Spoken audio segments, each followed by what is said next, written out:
తెలంగాణకు ప్రతి ప్రాజెక్టు తేవాల్సిన బాధ్యత బీజేపీ రాష్ట్ర అధ్యక్షుడు కిషన్ రెడ్డిదేనని, లేదంటే భవిష్యత్తులో తీవ్ర పోరాటాలు జరుగుతాయని మంత్రి పొన్నం ప్రభాకర్ చెప్పారు. సిద్దిపేట జిల్లా హుస్నాబాద్ జిల్లా పరిషత్ బాలుర ఉన్నత పాఠశాలలో ఎమ్మెల్సీ పట్టభద్రుల ఓటు హక్కును మంత్రి దంపతులు వినియోగించుకున్నారు.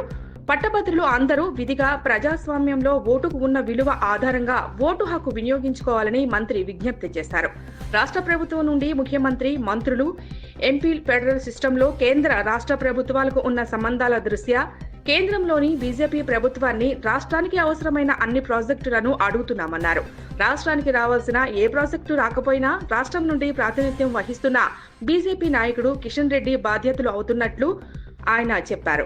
కేంద్రం తెలంగాణ రాష్ట్ర విభజనకు సంబంధించిన హామీలు నెరవేర్చాల్సి ఉందని, 10 సంవత్సరాలుగా బీఆర్ఎస్ ప్రభుత్వం మమ్మల్ని అడగడం లేదని, కేంద్రంలోని బీజేపీ ప్రభుత్వం కారణం చూపించిందని, ఇప్పుడు మేము కాలిబట్ట కట్టుకుని కేంద్రం చుట్టూ తిరుగుతున్నామన్నారు.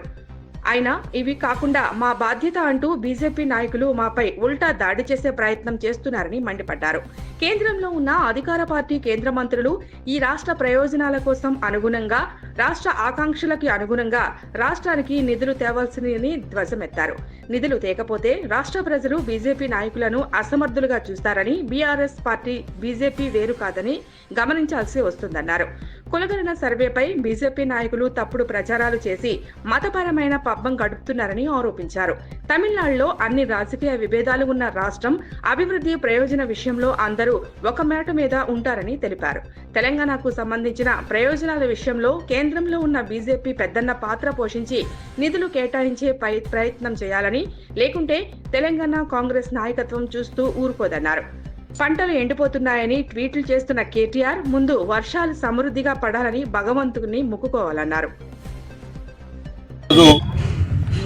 పట్టభద్రునిగా ఓటు హక్కును వినియోగించుకున్నాను. మిగతా పట్టభద్రులందరూ కూడా విధిగా ప్రజాస్వామ్యంలో ఓటుకున్న విలువను ఆధారంగా తప్పకుండా ఓటును వినియోగించుకోవాలని విజ్ఞప్తి చేస్తా ఉన్నాను. తర్వాత గౌరవ ముఖ్యమంత్రి గారు నిన్న మొన్న తెలంగాణకు రావాల్సిన ప్రాజెక్టుల గురించి మాట్లాడుతూ ఉన్నాం. తెలంగాణకు రావాల్సిన ప్రాజెక్టులు గత 10 సంవత్సరాలుగా కేంద్రంలో అధికారంలో ఉన్న Bharatiya Janata party, TRS party మమ్మల్ని సంప్రదిస్తలేదు, రాష్ట్రానికి ఏం కావాలో చెప్తలేదు, ముఖ్యమంత్రి గారు ప్రధానమంత్రి వస్తే కలుస్తలేరు, రాష్ట్ర మంత్రులు కేంద్ర మంత్రులు కలిసి ఏమేమి కావాలో అడుగుతలేరు అనే కారణంతో 10 సంవత్సరాలు నడిపారు. ఇప్పుడుగా మేము రాష్ట్ర ప్రభుత్వం నుంచి ముఖ్యమంత్రి గారితో సహా రాష్ట్ర మంత్రులందరం, గౌరవ పార్లమెంటు సభ్యులం, కేంద్రంలో ఉన్నటువంటి భారతీయ జనతా పార్టీ ప్రభుత్వాన్ని, ఫెడరల్ సిస్టంలో రాష్ట్ర ప్రభుత్వము కేంద్ర ప్రభుత్వం అనేటువంటి ఒక సంబంధాల దృష్ట్యా రాష్ట్రానికి అవసరమైన అన్ని ప్రాజెక్టులను అడుగుతూ ఉన్నాం. ఏ ప్రాజెక్టుకు రాకపోయినా తెలంగాణ రాష్ట్రం నుంచి ప్రాతినిధ్యం వహిస్తున్నటువంటి గౌరవనీయులైన కిషన్ రెడ్డి గారే బాధ్యులు. వాటిని ఆపుతున్నట్టుగా తెలంగాణ ప్రజలు భావించాల్సి వస్తుంది. ఇప్పటి వరకు మెట్రో మలిదశ కావచ్చు, మూసీ కావచ్చు, లేదా ఓఆర్ఆర్ అవతలి త్రిపులార్ కావచ్చు, లేదా హైదరాబాద్ సంబంధించినటువంటి త్రాగునీటి సమస్యకు సంబంధించి కావచ్చు, లేదా ఇతరత్ర కార్యక్రమాలకు సంబంధించి, లేదా ఉపాధి అవకాశాలు మెరుగుపడే అంశాలకు సంబంధించినటువంటి అనేకమైన ప్రాజెక్టులు కేంద్రానికి సమర్పించినాం. కేంద్ర తెలంగాణ రాష్ట్ర విభజన హామీలకు సంబంధించి నెరవేర్చాల్సి ఉంది. మీకు 10 సంవత్సరాలు ఈ టీఆర్ఎస్ ప్రభుత్వం మిమ్మల్ని అడుగుతలేదనేటువంటి ఒక బెస్ట్ రీజన్ ఉండే. బట్ ఇప్పుడు మేము కాలుకు బట్ట కట్టుకొని కేంద్రం చుట్టూ తిరుగుతూ ఉన్నాం. ఇవి రాకపోతే మా బాధ్యతని మళ్ళీ మీరు ఉల్టా దాడి చేసే ప్రయత్నం చేస్తున్నారు. కేంద్రంలో ఉన్న అధికారంలో ఉన్న పార్టీ మంత్రులుగా మీరు ఈ రాష్ట్ర ప్రయోజనాలకు అనుగుణంగా, రాష్ట్ర ప్రజల ఆకాంక్షలకు అనుగుణంగా ప్రాజెక్టులు నిధులు తేవాల్సిందే. తేకపోతే ఈ రాష్ట్ర ప్రజలు మిమ్మల్ని అసమర్థులుగా చూస్తారు. మీరు టీఆర్ఎస్ పార్టీ వేరు కాదు అని గమనించాల్సి వస్తుంది. మీరు టీఆర్ఎస్ పార్టీ ఇప్పుడు జరుగుతున్నటువంటి పరిస్థితులలో కలిసి ఢిల్లీలో దోస్తీ గల్లీలో కుస్తీ అని ఇవ్వాలి కాదు, ముందు నుంచే చెప్తా ఉన్నాం. కాబట్టే ఇప్పుడున్నటువంటి తెలంగాణ కొత్తగా ఏర్పడ్డ రాష్ట్రానికి మేము రాష్ట్ర తెలంగాణ ప్రభుత్వంగా ప్రతి జీఎస్టీ పన్ను రూపాయలు కడుతున్నటువంటి పన్నులు ఎక్కడ మేము తేడా రాణిస్తలేము. కానీ అంతే హక్కుగా తెలంగాణ ప్రయోజనాలకు సంబంధించి కూడా అంతే గట్టిగా కొట్లాడతాం. తెలంగాణ ప్రతి ప్రాజెక్టు తెచ్చే బాధ్యత కిషన్ రెడ్డి గారికి. ఒకవేళ అటువంటి తేనట్టయితే భవిష్యత్తులో తీవ్రమైనటువంటి పోరాటం జరుగుతుంది. అంతేగాక తెలంగాణ ప్రభుత్వం దేశానికి రోల్ మోడల్గా తీసుకున్నటువంటి కుల సర్వే ఈ మొదటి వారంలో శాసనసభలో చట్టం చేసి రాజకీయ ఉపాధి ఉద్యోగ అవకాశాల్లో చేసే తీర్మానాన్ని కేంద్రం ఎప్పుడైతే ఈబీసీకి సంబంధించి మీరు షెడ్యూల్లో మార్చుకున్నారో అదేవిధంగా ఇది కూడా అదే మాదిరిగా మార్చాల్సిందే. రాజకీయంగా ముస్లింలను నెపం పెట్టి ఇంకోటి కారణం చూపితే సరిపోదు.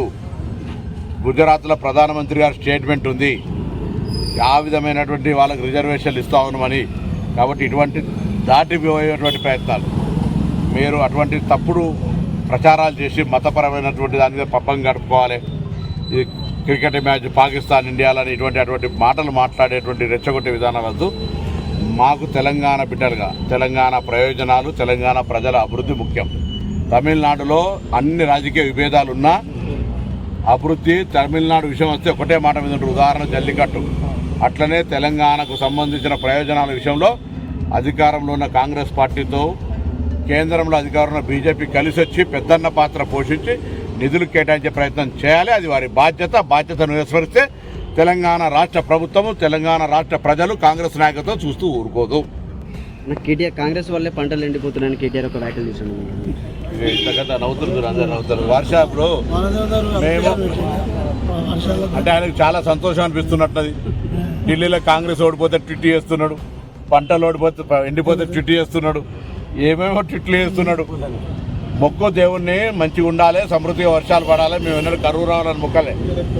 మాకు ఇంకా నీకు వీలైతే తెలంగాణలో సమృద్ధిగా నిన్న కూడా శివరాత్రి రోజున ముఖ్యం అయ్యా మేము టీఆర్ఎస్ వాళ్ళు బాగుండద్దు, కాంగ్రెస్ వాళ్ళు బాగుండాలి, ఇంకోరు అట్లనే యావత్ తెలంగాణ ప్రజలకు సమృద్ధిగా వర్షాలు పడి పాడి పంటలతోటి సుఖ సంతోషాలతో ఉండాలి యావత్ నా తెలంగాణ అని కోరుతున్నాం. శాతనైతే అట్లా కోరు. అనవసరంగా కోడి గంటలు లెక్క పెట్టి గుడ్డు గంటలు లెక్క పెట్టి గొంగట్ల కూసలు లెక్క పెట్టే ప్రయత్నం జరగకు. వర్షాలు అనేటువంటిది నువ్వు సృష్టించలేవు, నేను సృష్టించలేను. ఈ తీవ్రత చూస్తాను. ఫిబ్రవరి లాస్ట్ రోజున ఎండ ఎట్లా కనబడుతాను. గ్రౌండ్ వాటర్ డౌన్ అయిపోతే దానికి పొన్నం ప్రభాకర్ హుస్నాబాద్ అసెంబ్లీలో నీళ్లు ఏం చేస్తాం చెప్పు. అన్ని చర్యలు తీసుకుంటాం. ఈ ప్రభుత్వం త్రాగునీటికి సాగునీటికి ఇబ్బంది రాకుండా ఉండే విధంగా అన్ని ఉన్న నీటి వనరులను సద్వినియోగపరచుకొని సమర్థవంతంగా మేనేజ్మెంట్ చేస్తాం.